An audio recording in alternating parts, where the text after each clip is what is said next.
Everyone, welcome to commerce lectures. I am Neha and आज हम करेंगे topic investment. Class 12 macroeconomics हम करें। सो इन्वेस्टमेंट का एक दूसरा नाम भी है जिसे हम एक तरह से कैपिटल फॉर्मेशन भी कह सकते हैं। इन्वेस्टमेंट की डेफिनेशन देखते हैं बुक के अकॉर्डिंग क्या होती है। Increase in stock of capital, यानी कैपिटल का ही इंक्रीज होना, यानी आपके पास जो पैसा है कुछ उसी की वैल्यू का इंक्रीज होना। कैसे पैसे की वैल्यू कैसे इंक्रीज हो जाएगी? आपके पास 100 रुपए हैं, ये तो है नहीं वो पैसे अंडे दे देगा और आपके पास 100 की जगह 200 रुपए हो जाएंगे, ऐसे नहीं। जैसे कि आपके पास कुछ पैसा था, 10,000 रुपीज थे, आपने क्या किया, उसे गोल्ड में इन्वेस्ट कर दिया, है ना। तो अभी वो जो 10,000 रुपए में आपने गोल्ड खरीदा था ना, कुछ दिनों बाद क्या हुआ या कुछ महीनों बाद क्या हुआ, उसकी वैल्यू 12,000 रुपए हो गई गोल्ड की। तो इस तरह से आपका जो कैपिटल था उसकी वैल्यू इंक्रीज हो गई, है ना। तो दिस इज इन्वेस्टमेंट। एक और डेफिनेशन देखते हैं, total production of capital goods during an accounting year, या फिर आपका कैपिटल गुड्स कितना ज्यादा बढ़ा है, कितना और आपने नया खरीदा है, वो भी हुआ आपका इन्वेस्टमेंट। कैपिटल गुड्स जैसे कि हमने एग्जांपल ले लिया मशीनरी का, आपने नया मशीन खरीदा, मशीन खरीदने से आपका क्या हुआ, प्रोडक्शन बढ़ा। प्रोडक्शन बढ़ा तो फिर आपने ज्यादा आप सेल करोगे, ज्यादा सेल करोगे तो ज्यादा प्रॉफिट, ज्यादा अर्निंग होगी, तो वो भी एक तरह से आपकी इन्वेस्टमेंट हुई, है ना। मतलब ऐसी जगह कहीं पैसा लगाया जा रहा है जिससे उस पैसे की वैल्यू बढ़ रही है, या उसी पैसे से कहीं पैसा कमाया जा रहा है, तो वो हो गया आपका इन्वेस्टमेंट। आइडल पड़ा हुआ मनी, वेस्ट ऐसे ही पड़ा हुआ मनी, सेविंग्स, वो इन्वेस्टमेंट नहीं है। कहीं पे ऐसे जगह हमने पैसा लगाया है, ऐसी चीज खरीदी है जिससे आगे हम और अर्निंग कर रहे हैं या और पैसा कमा रहे हैं, वो चीज होती है इन्वेस्टमेंट।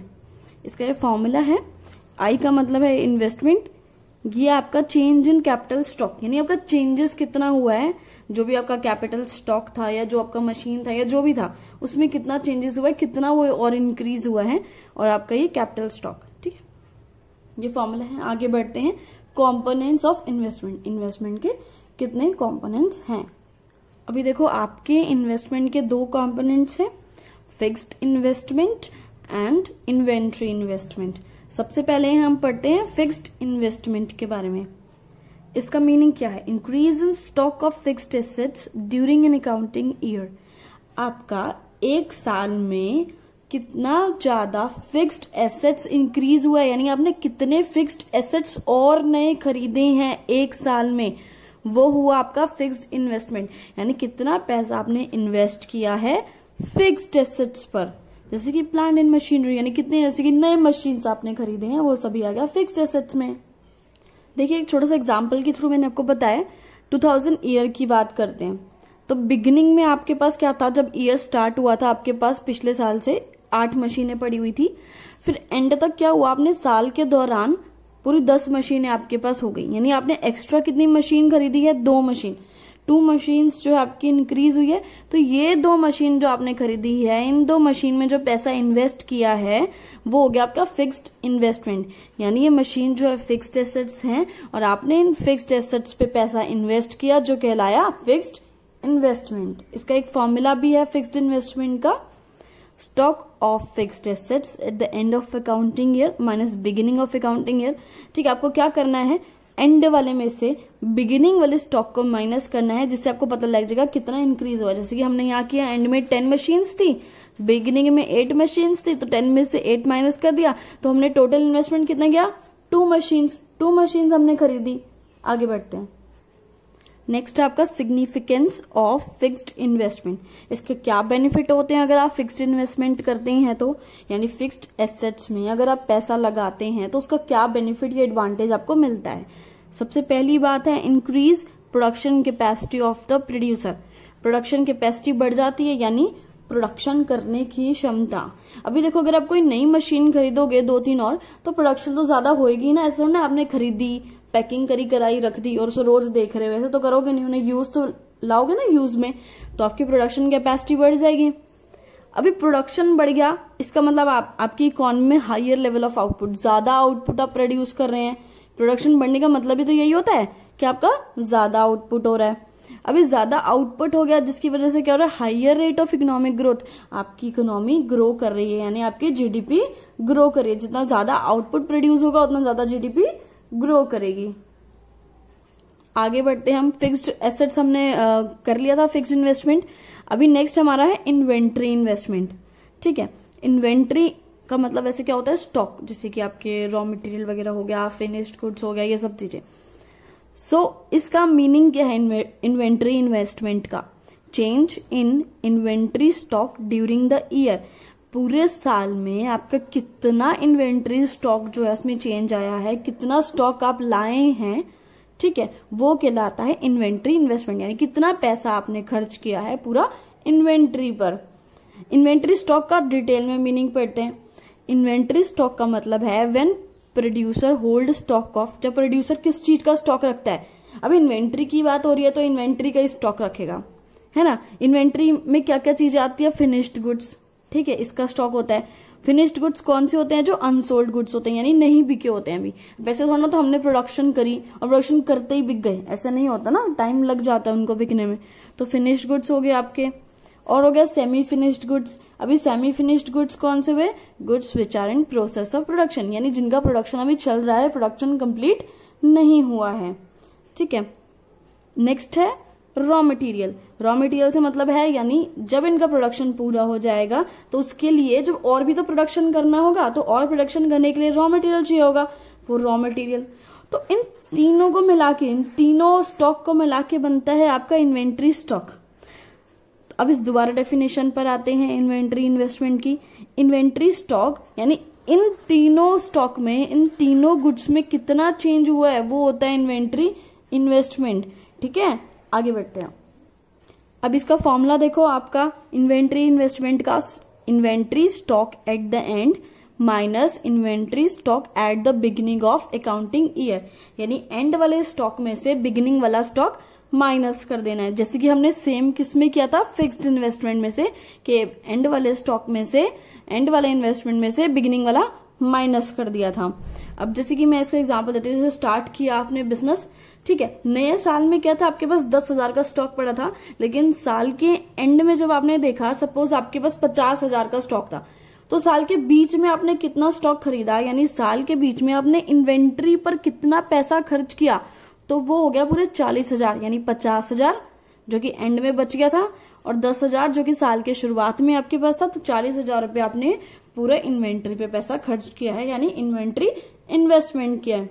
आगे बढ़ते हैं, इसके सिग्निफिकेंस देखते हैं कि अगर आप इन्वेंट्री पे यानी स्टॉक जो है उस पे पैसा लगाते हो अपने बिजनेस पर, तो उसके आपको क्या एडवांटेजेस या सिग्निफिकेंस मिलते हैं। देखो, अभी हमने पढ़ा था कि इन्वेंट्री इन्वेस्टमेंट जैसे कि हमने raw material stock and finished good की फॉर्म में हो गया। दो फॉर्म में हमने जो है अपना स्टॉक बना के रखा था। अगर हम रॉ मटेरियल अपने पास रखते हैं अपने कंपनी में, या फिर रॉ मटेरियल पर पैसा खर्च करते हैं, तो हमें क्या बेनिफिट मिलता है, नो डिले या interruption in supply of inputs. यानी जब भी हम प्रोडक्शन करेंगे तो हमें रॉ मटेरियल या इनपुट की जरूरत पड़ेगी, तो हमें कोई भी देरी उसमें नहीं हो सकती है, कोई इंटरप्शन, किसी भी प्रॉब्लम नहीं हो सकती है। जैसे ही हमने प्रोडक्शन स्टार्ट करनी है, फटाफट अपने गोडाउन से अपना रॉ मटेरियल उठाया और प्रोडक्शन स्टार्ट कर दी। या फिर और क्या बेनिफिट मिल सकता है, can avoid day to day purchase from market. अब बार बार हमें मार्केट में जाने की जरूरत नहीं है रॉ मटेरियल खरीदने के लिए। ठीक है, अगर हमने एक बारी में 1 महीने के लिए रॉ मटेरियल ला रखा है तो बार बार मार्केट के चक्कर काटने की जरूरत नहीं है। Uncertainties of market are avoided. Market में कोई अनसर्टेनिटी है तो उसे भी अवॉइड कर सकते हैं। कैसे, जैसे कि suppose raw material by chance हमें ना मिला, प्रोडक्शन रुक जाएगी, या फिर रॉ मटेरियल काफी ज्यादा महंगा हो गया तो हमारी कॉस्ट बढ़ जाएगी। तो इस टाइप की अनसर्टेनिटी से हम बच सकते हैं अगर हम रॉ मटेरियल में पैसा इन्वेस्ट करते हैं। तो अगर हम फिनिश गुड्स अपने पास रखते हैं कुछ, तो इसके क्या बेनिफिट मिलते हैं हमको, helps to meet future demand for product. यानी फ्यूचर में सपोज एकदम से डिमांड आ जाए हमारे प्रोडक्ट की, तो उस डिमांड के साथ डील करने के लिए हमारे पास जो है वो प्रोडक्ट, यानी हमारे पास फिनिश गुड्स पड़ा होगा, हम इजीली से सप्लाई कर पाएंगे। अब यहाँ पे देखो, दो छोटे से टॉपिक हैं। एक है desired inventory stock. Desired inventory stock से क्या मतलब है, प्लान्ड इन्वेंट्री स्टॉक। यानी हमने प्लानिंग के साथ, अपनी इच्छा के साथ वो स्टॉक बना के रखा है, खुद से जो है सेव करके रखा है खुद stock. Maintain to meet future demand, ताकि फ्यूचर में डिमांड एकदम से आ जाए तो हम उससे जो है हमें प्रॉब्लम ना हो, एकदम से प्रोडक्शन करने का झंझट ना हो, हमें एकदम से सप्लाई प्रॉपर मार्केट में दे सके। एक होती है आपकी undesired inventory stock. Undesired inventory stock का क्या मतलब है? अनप्लैंड, मतलब हमने इसके लिए कोई प्लानिंग नहीं करी है, वो बस जैसे तैसे करके स्टॉक काफी बच गया है। और arise when there is lack of demand than expected, और ये कब सिचुएशन अराइज होती है कि हमारे पास अनडिजायर्ड इन्वेंट्री स्टॉक बच जाता है? जब डिमांड ना हो, सपोज डिमांड ही ना हो, ठीक है, रिटेलर्स होलसेलर्स हमारा प्रोडक्ट मांगे ही ना, हमारा कस्टमर प्रोडक्ट नहीं मांग रहे हैं रिटेलर होलसेलर से, तो होलसेलर हम लोगों से भी प्रोडक्ट नहीं लेंगे, तो जिसकी वजह से क्या होगा, हमारे पास काफी स्टॉक बच जाएगा, वो अनप्लैंड होगा, यानी हमने नहीं सोचा कि हम बचा के रखेंगे बट बच जाएगा फिर भी। इट लेड्स टू लॉसेस, इसकी वजह से काफी लॉस हो सकता है, जैसे कि सपोज उसकी मैन्युफैक्चरिंग डेट जो है कुछ थी और वो एक्सपायर हो गया पड़ा, या फिर वो डैमेज हो गया प्रोडक्ट किसी भी रीजन से, ऐसे काफी लॉस हमें हो सकते हैं। आगे देखते हैं। नेक्स्ट आपका इसमें टॉपिक है ग्रॉस इन्वेस्टमेंट। अभी ग्रॉस इन्वेस्टमेंट क्या होती है?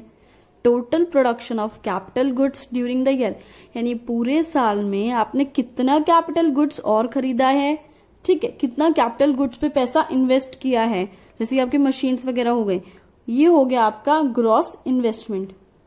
अभी इसमें क्या क्या आता है? It includes capital goods. किस किस टाइप के कैपिटल गुड्स इसमें इंक्लूड होते हैं? For replacement of existing capital stock. अभी ये लाइन का क्या मतलब है, थोड़ा सा कॉम्प्लिकेटेड लग रही है पढ़ने में। अभी क्या होता है, हमारे पास कोई भी मशीन है, जैसे कि सपोज आप भी देखिए, आपके पास कोई कार है या बाइक है, अभी जैसी वो आज थी, जरूरी थोड़ा ना कि 5-10 साल बाद बिल्कुल वैसी रहेगी, ऐसी एकदम दिखने में भी ऐसी, काम करने में, चलने में सब कुछ रहेगा ऐसा ही, बिल्कुल खराब नहीं होगी, ऐसा तो नहीं होता ना।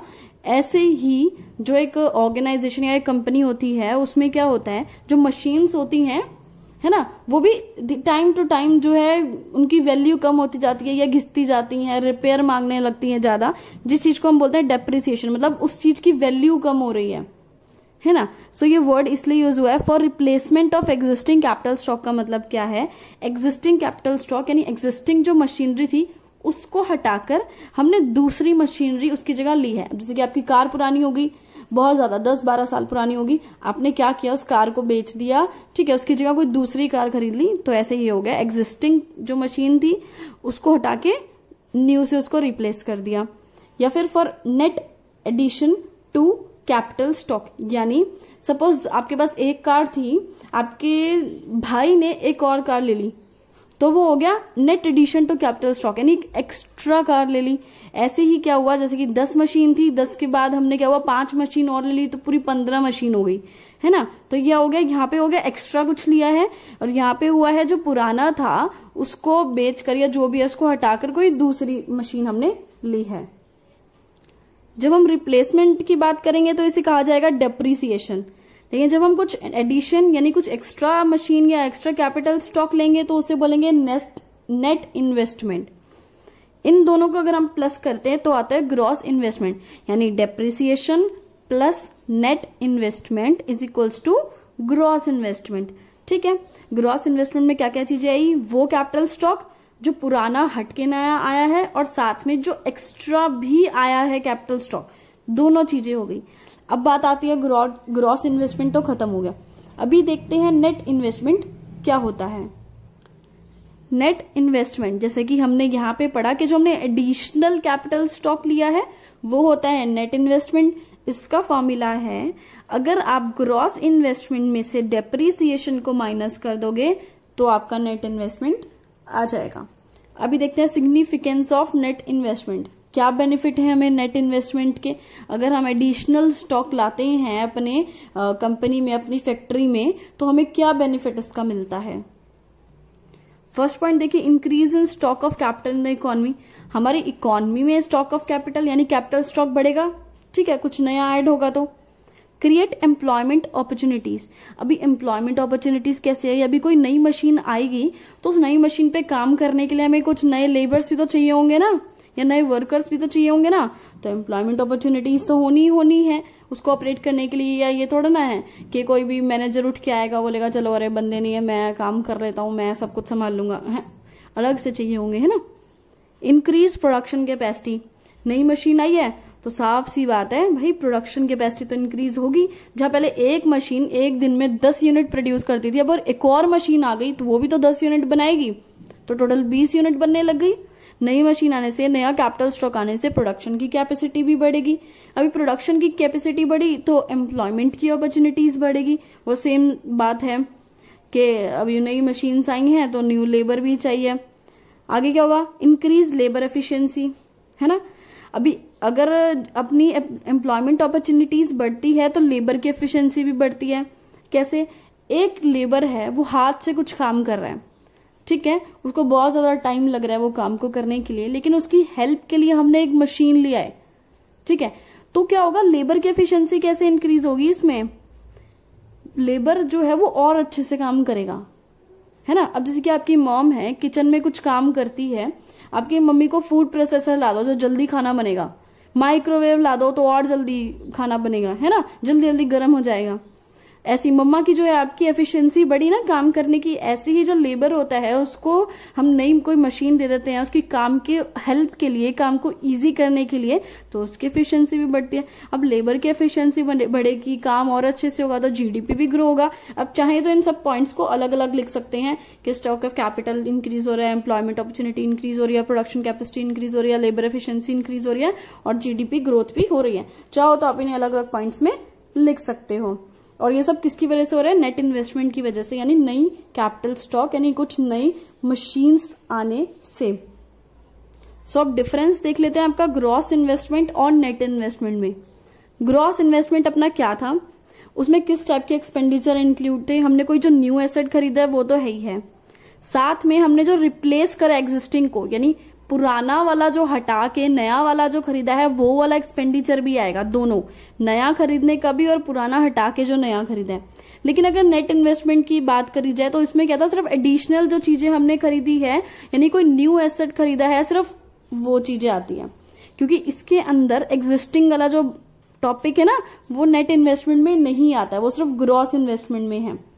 इंक्लूड्स रिप्लेसमेंट इन्वेस्टमेंट, इसमें रिप्लेसमेंट इन्वेस्टमेंट भी इंक्लूड है, यानी डेप्रिसिएशन भी इंक्लूड है, लेकिन इसमें रिप्लेसमेंट इन्वेस्टमेंट इंक्लूड नहीं है, क्योंकि इसमें बात किसकी हो रही है, सिर्फ नए एसेट्स की, तो नए एसेट्स में डेप्रिसिएशन कहां से लग जाएगा। Does not show net addition to capital stock, existing capital stock, ये क्या नहीं दिखाता कि कितना और नया कैपिटल स्टॉक आया है, ये चीज ये नहीं दिखाता है। अब आप बोलेंगे क्यों, ये लिखा परचेज ऑफ न्यू एसेट, अब तो इसे दिखाना चाहिए कि कितना नया स्टॉक आया, लेकिन एक छोटा सा प्रॉब्लम है कि इसमें एक खर्चा और इन्वॉल्व होता है, रिप्लेसमेंट ऑफ एग्जिस्टिंग एसेट्स, दो हो गए इसमें, है ना। तो डायरेक्ट तो ये बिल्कुल शो नहीं करेगा कि नेट एडिशन यानी नया स्टॉक कितना आया है, लेकिन ये जो है आपका यहाँ पे नेट इन्वेस्टमेंट, वो डायरेक्ट शो करेगा कि नेट एडिशन या कोई नया एसेट्स, नया कैपिटल स्टॉक कितना आया है, वो नेट इन्वेस्टमेंट शो करेगा। क्यों, क्योंकि नेट इन्वेस्टमेंट में सिर्फ न्यू एसेट्स की बात हो रही है, इसलिए ये नई चीज या एडिशनल चीज शो करेगा और ये शो नहीं करेगा। इसी के साथ आपका ये टॉपिक खत्म हुआ। अगर आपको ये वीडियो के नोट्स चाहिए तो प्लीज मुझे व्हाट्सएप कर देना, नंबर आपको डिस्क्रिप्शन में मिल जाएगा। Thanks for watching this video, please like share and subscribe.